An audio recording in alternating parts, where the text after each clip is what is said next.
Hello everyone.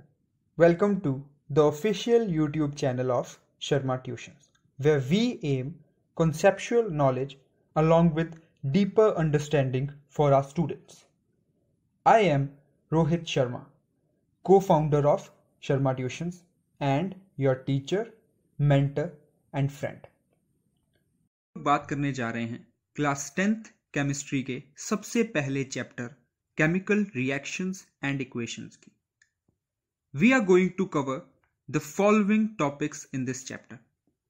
Chemical reactions. Chemical reactions क्या होते हैं? Chemical equations क्या होती है? Balancing the chemical equation. Chemical equation को balance कैसे किया जाता है? Types of chemical reactions. Chemical reactions कितनी तरह के होते हैं? और corrosion and rancidity क्या होती है? So without any further delay, let's get started. Chemical reactions इस चैप्टर का सबसे पहला और दी मोस्ट इंपॉर्टेंट टॉपिक. ये पर्टिकुलर टॉपिक बेस्ड है द कॉन्सेप्ट ऑफ चेंज पे. तो अब सबसे पहला सवाल उठता है कि चेंज क्या होता है. What do we mean by change? आइए पता लगाते हैं. Change is basically an act और a process through which something becomes different. ये एक ऐसा प्रोसेस है जिसमें कोई भी सब्सटेंस एक अलग रूप ले लेता है. अब ये चीज ड्यू टू डेवलपमेंट भी हो सकती है या ड्यू टू ऑब्सोलीटनेस भी हो सकती है. बाय डेवलपमेंट वी मीन कि वो सब्सटेंस अपने आप को पहले से बेहतर बनाना चाह रहा है, एंड बाय ऑब्सोलीटनेस मीन कि अनफॉर्चुनेटली कोई और बेहतर सब्सटेंस उसकी जगह लेने के लिए तैयार है. अब इस प्रोसेस के दौरान जो सब्सटेंसेस हैं कई बार नए प्रोडक्ट का फॉर्म ले लेते हैं, लेकिन कई बार नए प्रोडक्ट का फॉर्म नहीं ले पाते. This process may lead to formation of new products sometimes, and sometimes it may not form new products. अब आपके सामने तीन अलग अलग एग्जांपल्स हैं डिफरेंट टाइप ऑफ चेंजेस के. सबसे पहले मेल्टिंग ऑफ आइस, बर्फ का पिघलना. दूसरा बर्निंग ऑफ वुड, एंड तीसरा टीयरिंग ऑफ पेपर. अब सबसे पहले मेल्टिंग ऑफ आइस एक तरीके का रिवर्सिबल चेंज है. अब रिवर्सिबल चेंज से मैं क्या कहना चाह रहा हूं कि मैं आइस को वापस वाटर बना सकता हूं और वाटर को वापस आइस बना सकता हूं. लेकिन क्या ये सेम चीज मैं वुड के बारे में कह सकता हूं? एक बार बर्न कर दी गई, जला दी गई वुड क्या मैं वापस ला सकता हूं? वहीं दूसरी जगह अगर मैं एक पेपर को फाड़ दूं तो क्या मैं उसे वापस वैसा कर सकता हूं? इन तीनों अलग अलग एग्जाम्पल्स में हमें दो अलग अलग तरीके के चेंजेस के बारे में पता चल रहा है. एक वो जिन्हें हम वापस पहले जैसा कर सकते हैं, और एक वो जिन्हें हम पहले जैसा नहीं कर सकते. इससे हमें पता चलता है कि there are more than one type of changes around us. अब ये कितने हैं, आइए इनके बारे में पता लगाते हैं. Changes around us. There are two different types of changes, that is physical changes and chemical changes. अब ये दोनों क्या होते हैं, आइए एक बार इनके बारे में डिटेल में बात करते हैं. Physical changes, changes in which no new substances are formed. वो चेंजेस जिनके अंदर कोई भी नया सब्सटेंस नहीं बनता है उन्हें फिजिकल चेंज बोला जाता है. अब क्योंकि इनका नाम फिजिकल चेंजेस है तो इनके फिजिकल प्रॉपर्टीज में चेंज शो होता है. फिजिकल प्रॉपर्टीज मतलब जैसे इनका शेप चेंज हो सकता है, इनका साइज चेंज हो सकता है, इनका स्टेट चेंज हो सकता है. These are the physical properties. इन्हें हम रिवर्सेबल चेंजेस भी बोलते हैं. क्यों? क्योंकि इन चेंजेस को इजीली रिवर्स किया जा सकता है. For example, if I fold a paper, अगर मैं एक पेपर को फोल्ड करता हूं तो उसे मैं वापस अनफोल्ड कर सकता हूं, तो वो एक रिवर्सेबल चेंज है. एक और इंपॉर्टेंट पॉइंट क्या कहता है? Molecular composition of the substances does not change. यानी कि हर एक एलिमेंट, हर एक सब्सटेंस कुछ बेसिक मॉलिक्यूल से बना हुआ होता है, तो इसके अंदर वो मॉलिक्यूल्स का कंपोजिशन नहीं बदलता है. मोस्टली अकर्स व्हेन कूलिंग और हीटिंग इज डन. जब भी हम किसी भी चीज को हीट करते हैं या कूल करते हैं, ठंडा करते हैं या गर्म करते हैं, तब ये चेंजेस दिखाई देते हैं. For example melting of ice, अगर मैं बर्फ को पिघला देता हूं, मेल्ट कर देता हूं, तो वो वाटर बन जाती है, और अगर मैं वाटर को वापस से कूल कर दूंगा, फ्रीज कर दूंगा, तो वो वापस आइस बन जाएगा। Hence it is an example of physical change. अगर हम बात करें केमिकल चेंजेस की, तो वो चेंजेस जिनके अंदर नया सब्सटेंस बनता है, changes in which new substances are formed are known as chemical changes. It is also known as irreversible change. क्यों?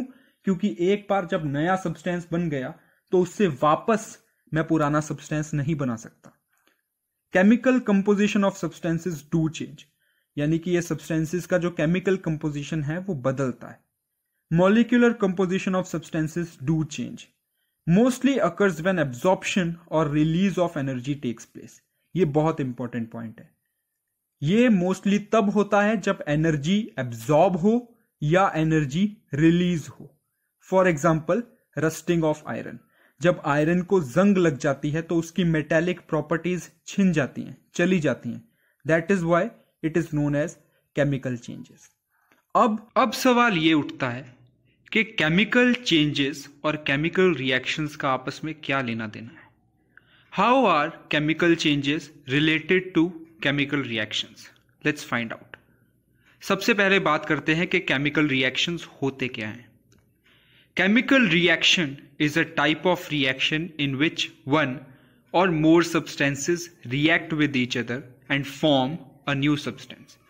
Chemical reaction एक ऐसा reaction है जिसके अंदर एक या एक से ज्यादा substances आपस में react करते हैं एक दूसरे के साथ और एक नया substance बनाते हैं। अब उस सवाल का जवाब ढूंढते हैं जो मैंने सबसे पहले पूछा था कि chemical changes और chemical reactions का क्या लेना देना है।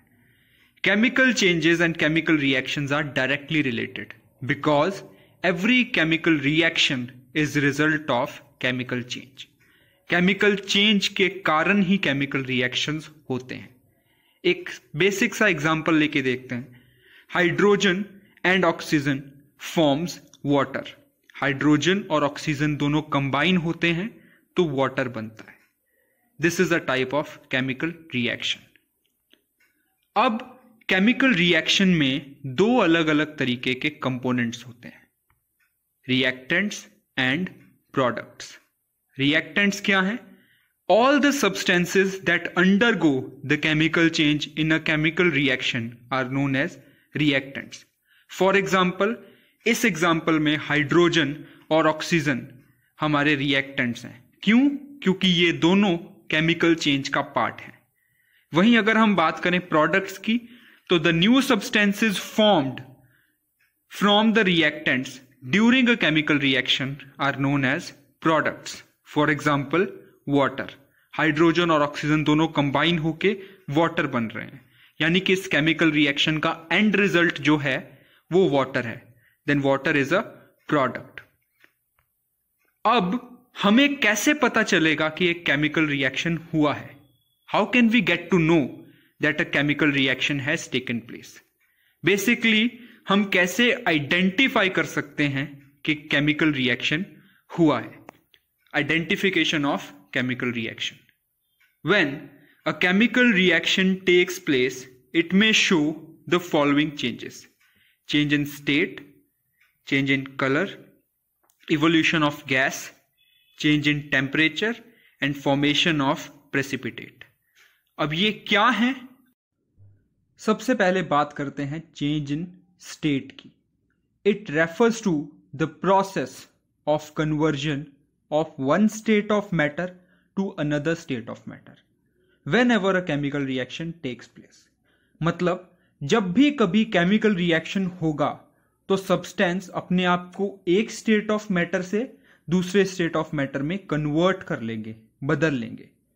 Substances may change themselves from solid to liquid or gas, gas to liquid or solid, and liquid to gas or solid depending on the situation.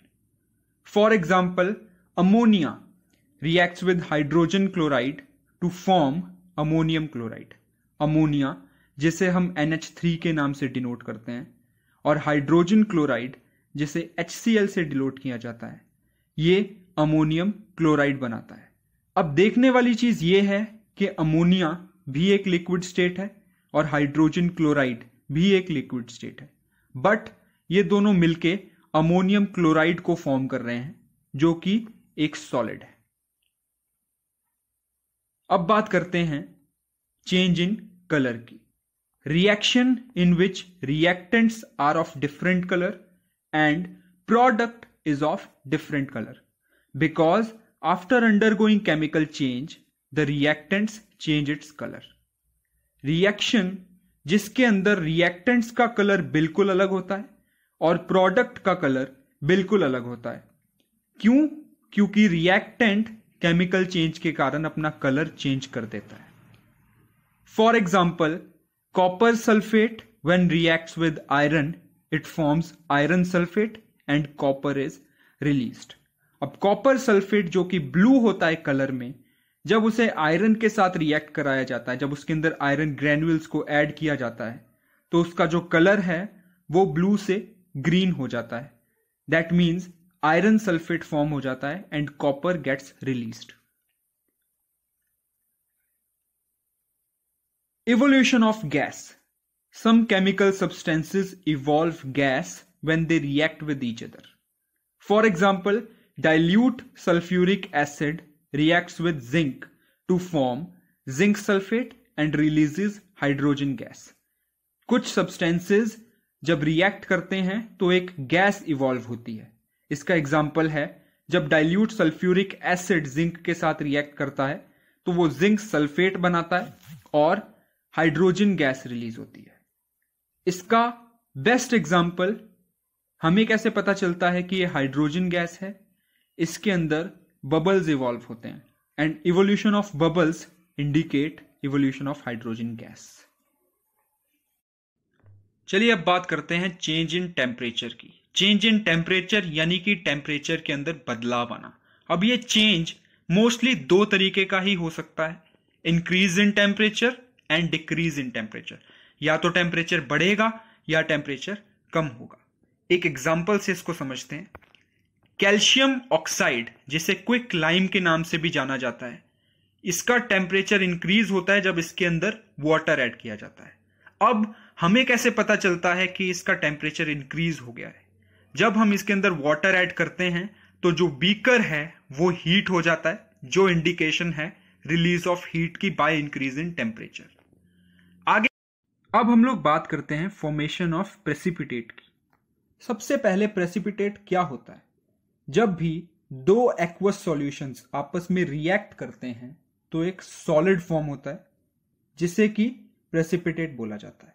When two aqueous solutions, अब aqueous solution मतलब क्या होता है? दो ऐसे solutions जो कि completely liquid से बने हों, उन्हें जब आपस में रिएक्ट कराया जाता है तब प्रेसिपिटेट फॉर्म होता है और इस तरीके के रिएक्शन को प्रेसिपिटेशन बोलते हैं।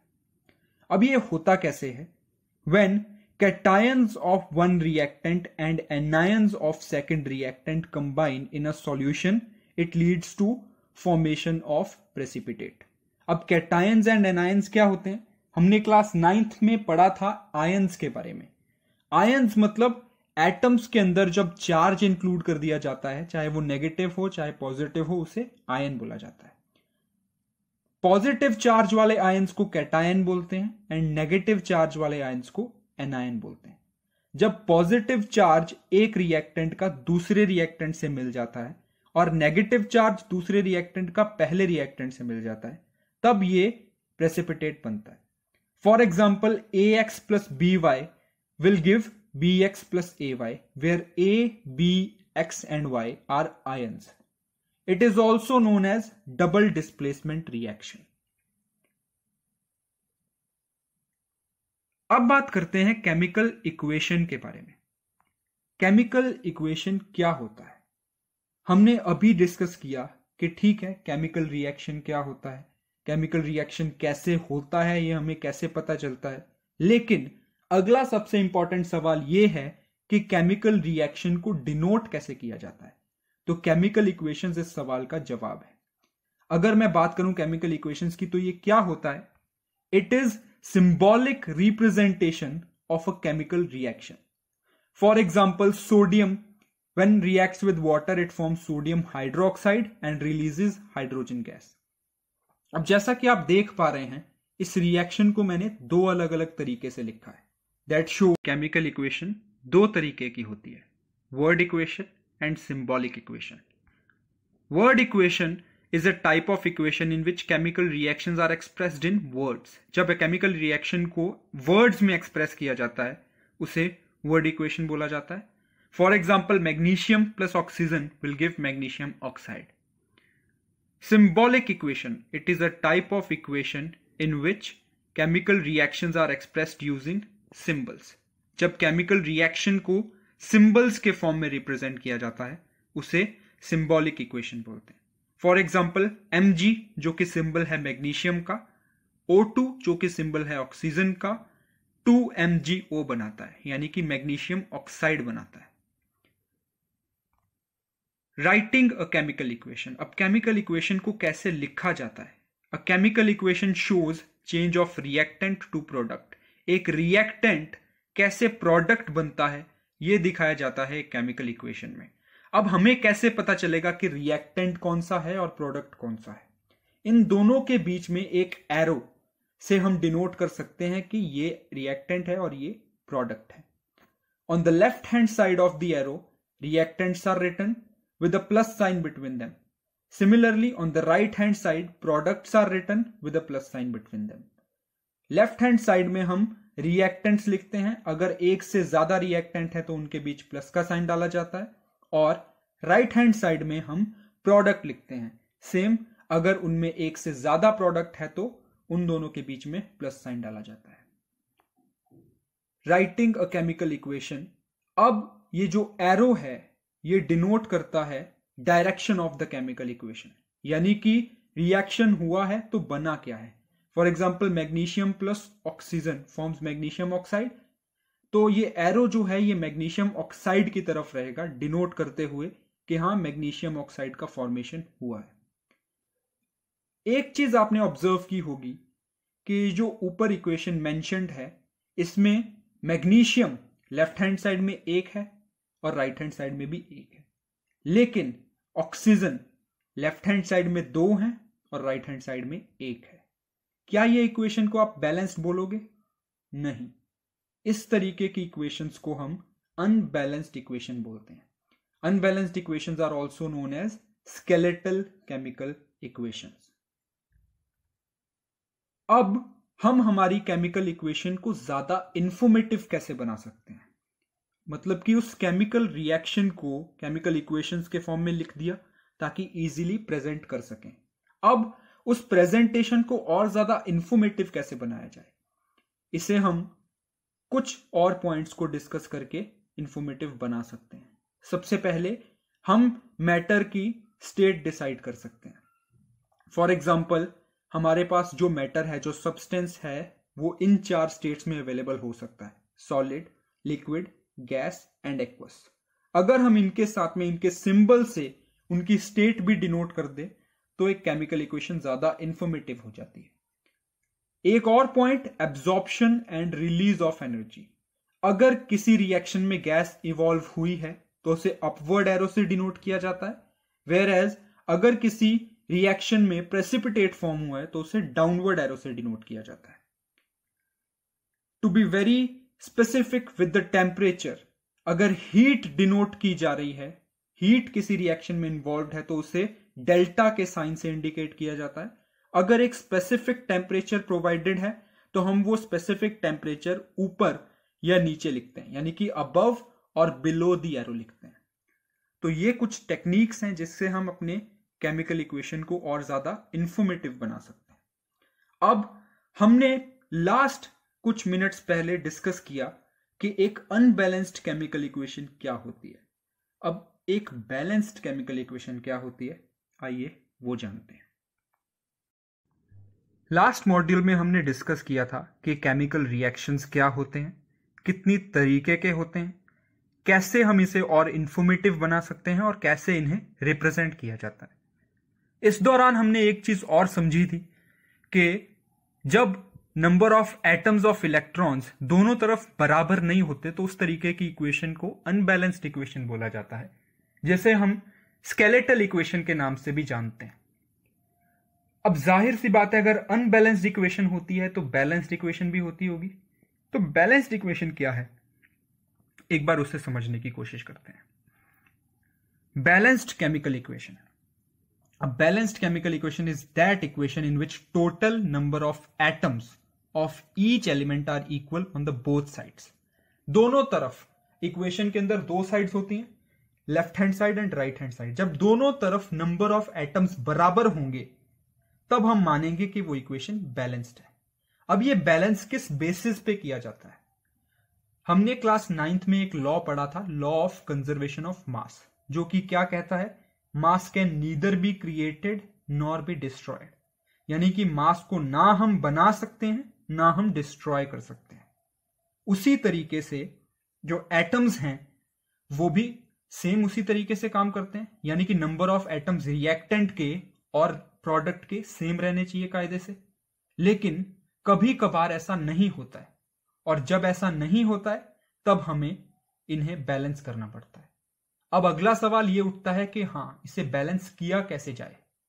तो उस तरीके को हम बोलते हैं hit and trial method. The method that we use for balancing chemical equation is hit and trial method. इसका बेसिकली मतलब क्या होता है, हम कोई भी एक कोफिशिएंट, एक नंबर को ट्राई करते हैं कि ये अगर बैलेंस कर पाए या नहीं।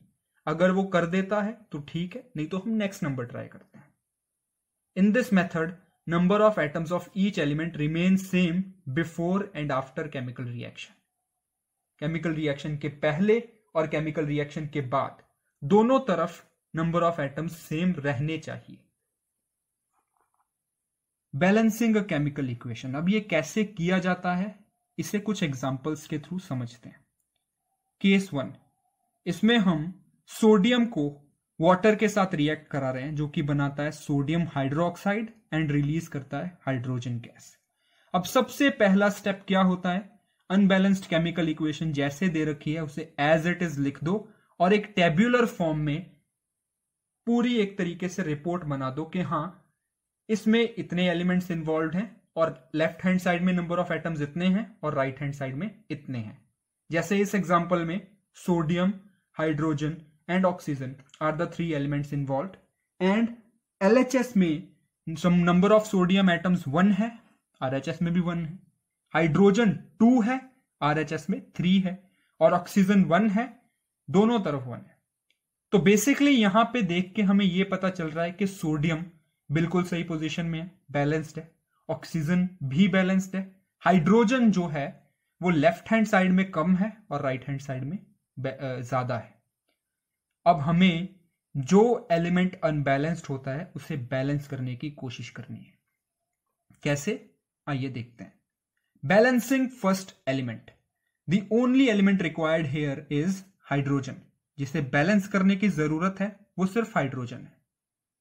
अगर हम देखें रिएक्टेंट्स की साइड में हाइड्रोजन ट्वाइस 2 into H2 अगर हम कर देते हैं तो टोटल 4 हाइड्रोजन एटम्स बनेंगे।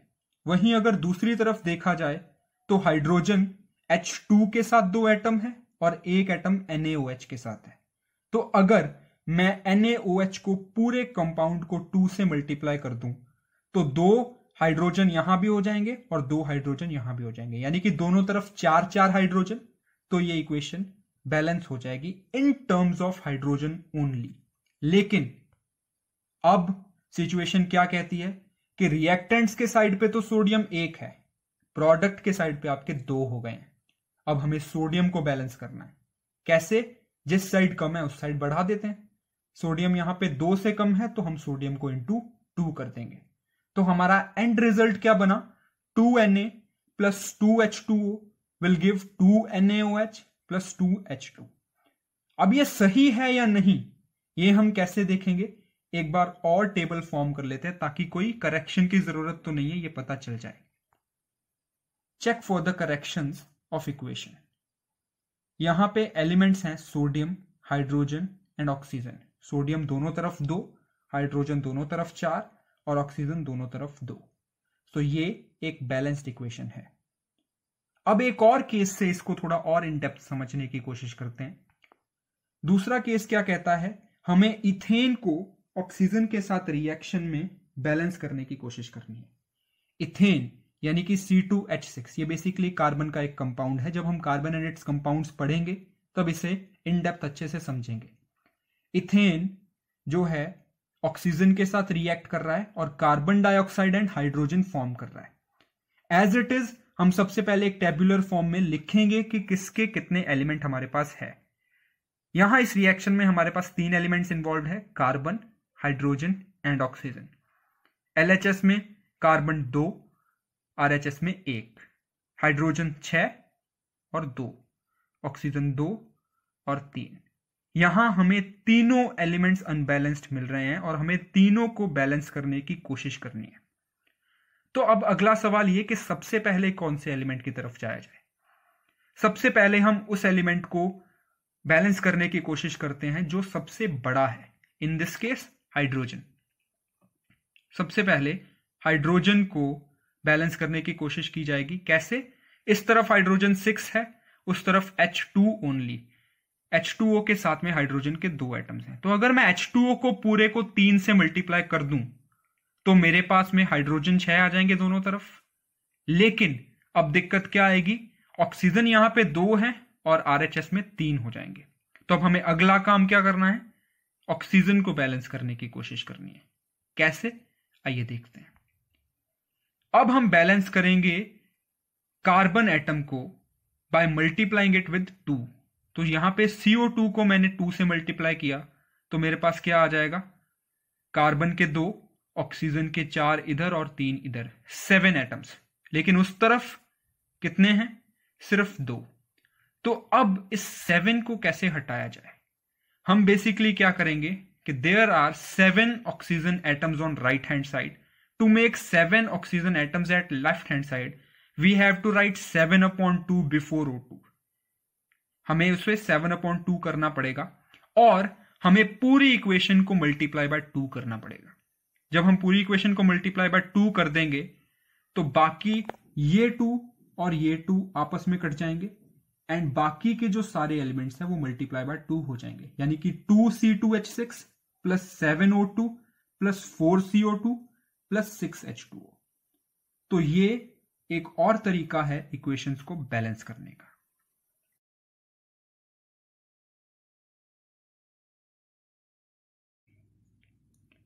लास्ट मॉड्यूल में हमने बात की कि केमिकल इक्वेशंस को बैलेंस कैसे किया जाता है।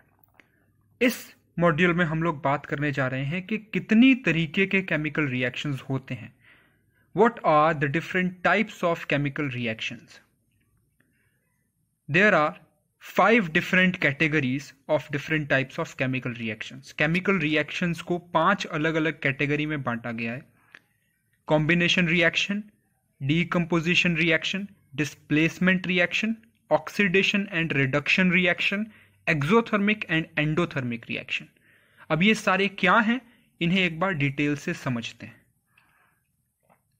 कॉम्बिनेशन रिएक्शन, जैसे कि नाम से ही पता चल रहा है कि कुछ कंबाइन हो रहा है, यानी कि इस रिएक्शन में 2 या 2 से ज्यादा रिएक्टेंट आपस में कंबाइन होकर एक नया प्रोडक्ट बन रहे हैं। Reaction in which 2 or more reactants combine to form a single product is known as combination reaction. For example, एक कोई reactant है A, वो दूसरे reactant B के साथ combine होके product बन रहा है AB। इसका बेस्ट एग्जाम्पल है बर्निंग ऑफ कोल। क्योंकि कोल एक कार्बन का कॉन्स्टिट्यूएंट है तो हम उसे कार्बन से रिप्रेजेंट करेंगे। कार्बन को बर्न किया जा रहा है। अब बर्निंग हमेशा in the presence of oxygen होती है, तो कार्बन को ऑक्सीजन के प्रेजेंस में जब बर्न किया जा रहा है तो कार्बन डाइऑक्साइड फॉर्म हो रही है। एक और एग्जांपल के तौर पे हम फॉर्मेशन ऑफ वाटर को ले सकते हैं। हाइड्रोजन जब ऑक्सीजन के साथ रिएक्ट करता है तो वाटर फॉर्म होता है। डीकंपोजिशन रिएक्शन, अब ये रिएक्शन कॉम्बिनेशन रिएक्शन का बिल्कुल उल्टा है। इस रिएक्शन में प्रोडक्ट को सिंपलर फॉर्म में 2 अलग अलग रिएक्टेंट्स में ब्रेक डाउन किया जाता है। डीकंपोज होना मतलब कुछ ऑलरेडी कंपोज्ड है, कुछ ऑलरेडी बना हुआ है, उसे सिंपलर फॉर्म में तोड़ना। A reaction in which single reactant breaks down in two different form of products. This reaction is opposite to combination reaction. इस रिएक्शन में हमारा रिएक्टेंट है AB और वो रिएक्ट होके दो सिंपल फॉर्म ऑफ प्रोडक्ट में बदल जाता है, यानी कि A प्लस B में। एग्जाम्पल के तौर पे अगर देखा जाए, NaCl सोडियम क्लोराइड दो डिफरेंट प्रोडक्ट्स में बट जाता है, जो कि है क्लोराइड, क्लोरीन और सोडियम। डीकम्पोजिशन रिएक्शन तीन अलग अलग तरह का होता है: thermolysis, electrolysis and photolysis. Thermo जो वर्ड है ये बनता है हीट से। इलेक्ट्रोलाइसिस जो है ये बेसिकली डिनोट करता है इलेक्ट्रिकल एनर्जी को। एंड फोटोलाइसिस, फोटो जो वर्ड है ये डिनोट करता है लाइट को। इसका मतलब क्या हुआ? ये तीन अलग अलग तरीके के एनर्जीज हैं जो हमें बताते हैं तीन अलग अलग तरीकों से एलिमेंट्स डीकम्पोज कैसे होते हैं। इनके बारे में डिटेल में बात करते हैं। सबसे पहले बात करते हैं थर्मल डीकम्पोजिशन की। जैसा कि मैंने ऑलरेडी बताया, थर्मल वर्ड का मतलब होता है हीट एंड डीकम्पोज होने का मतलब होता है ब्रेक डाउन होना, यानी कि breaking down of substances on heating is basically known as thermal decomposition. इसका बेस्ट एग्जांपल है कॉपर कार्बोनेट को जब हीट किया जाता है तो वो डीकम्पोज होता है कॉपर ऑक्साइड और कार्बन डाइऑक्साइड में। जैसा कि साइड में दी हुई डायग्राम में दिखाई दे रहा है, कॉपर कार्बोनेट को जब हीट किया जा रहा है तो कॉपर ऑक्साइड बन रहा है और कार्बन डाइऑक्साइड रिलीज हो रहा है in form of gas. Electrolysis, electrolysis जो निकला है ये वर्ड निकला है इलेक्ट्रिकल एनर्जी से, यानी कि सब्सटेंसेस का ब्रेकडाउन होता है by electrical energy. These reactions involve the use of electricity, electrical energy for decomposition of molecules of a reactant. Best example है सोडियम क्लोराइड को अलग किया जाता है सोडियम में और क्लोरीन में by electrolysis. Again chlorine in the form of gas is evolved and sodium is separated. Photolysis, photo word का मतलब होता है लाइट एंड लाइसिस का मतलब होता है ब्रेकिंग डाउन, यानी कि सब्सटेंसेस को ब्रेक डाउन किया जाता है with light energy.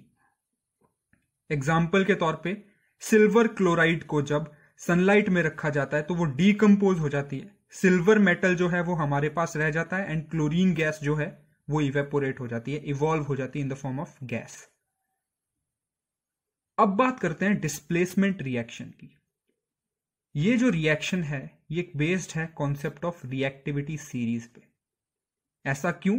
Displacement reaction जैसा कि नाम से ही पता चल रहा है कि कुछ चीजें डिस्प्लेस हो रही हैं, यानी कि अपनी जगह छोड़ के दूसरी जगह मूव कर रही हैं। अब ये मूवमेंट जो है ये रिएक्टिविटी के हिसाब से होता है, यानी कि ज्यादा reactive element, more reactive element replace करता है लेस रिएक्टिव एलिमेंट को। ये दो तरीके का होता है, single displacement reaction and double displacement reaction. अब इसे समझने के लिए सबसे पहले रिएक्टिविटी सीरीज को एक बार रिवाइज करते हैं। Reactivity series in chemistry is an experimental, structural and logical progression of series of metal in order of reactivity from highest to lowest. इस पूरी डेफिनेशन में इसका पूरा मतलब सम अप हो जाता है। रिएक्टिविटी सीरीज हमारे केमिस्ट्री में एक्सपेरिमेंटल, स्ट्रक्चरल और लॉजिकल प्रोग्रेशन है मेटल्स का, यानी कि एक्सपेरिमेंटल पॉइंट ऑफ व्यू से, इनके स्ट्रक्चर के पॉइंट ऑफ व्यू से सबसे ज्यादा लॉजिकली अरेंज किया जाने वाला सीरीज है ये मेटल्स का। इसमें मेटल्स को हाई रिएक्टिविटी से लो रिएक्टिविटी के बीच में अरेंज किया जाता है। टॉप मोस्ट मेटल्स जो हैं ये मोस्ट रिएक्टिव मेटल्स हैं और जैसे जैसे हम नीचे जाते रहेंगे we are tending to go towards least reactive metals. अब ये चीज डिस्प्लेसमेंट रिएक्शन में कैसे काम करती है आइए देखते हैं। डिस्प्लेसमेंट रिएक्शन दो तरीके का होता है। Single displacement reaction, it is a type of chemical reaction where elements react with the compound and take place of another element in the compound.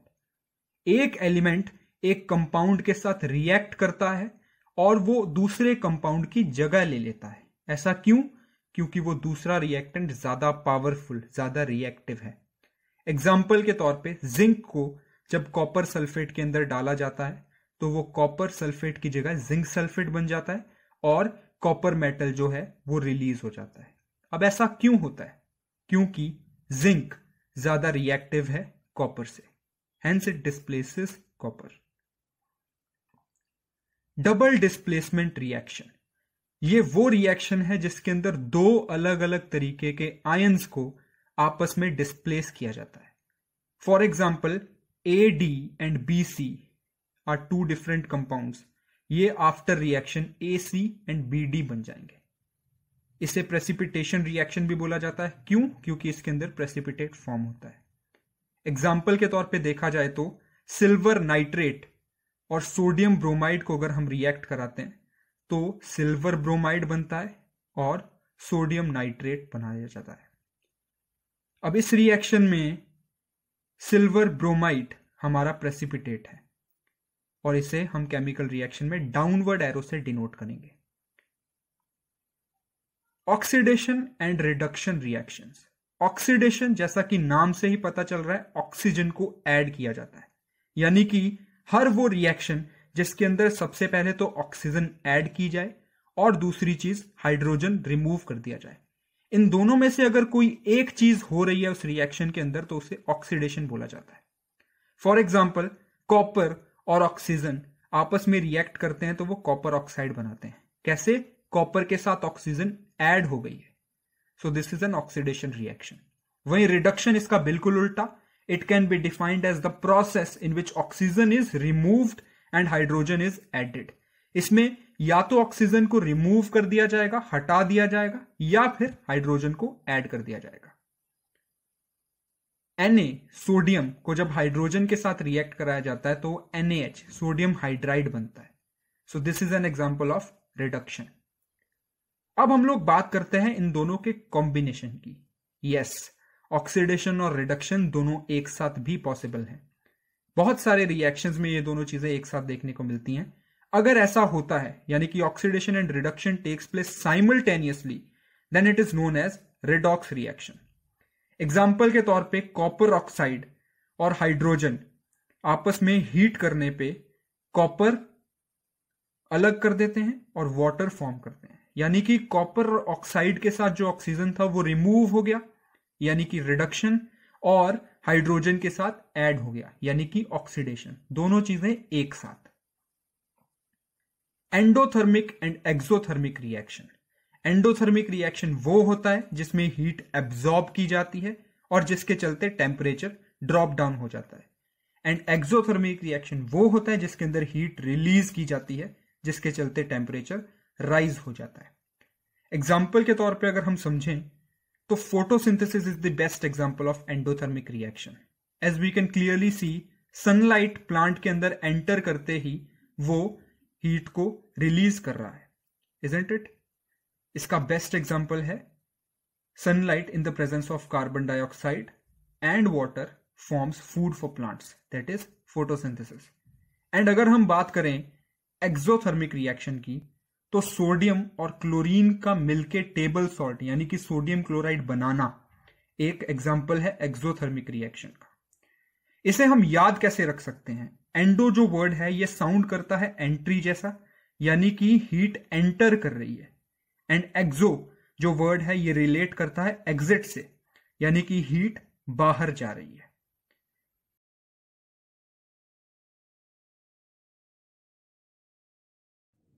Last video में हमने डिस्कस किया था कि केमिकल रिएक्शंस कितनी अलग अलग तरीके के हो सकते हैं। What are the different types of chemical reactions.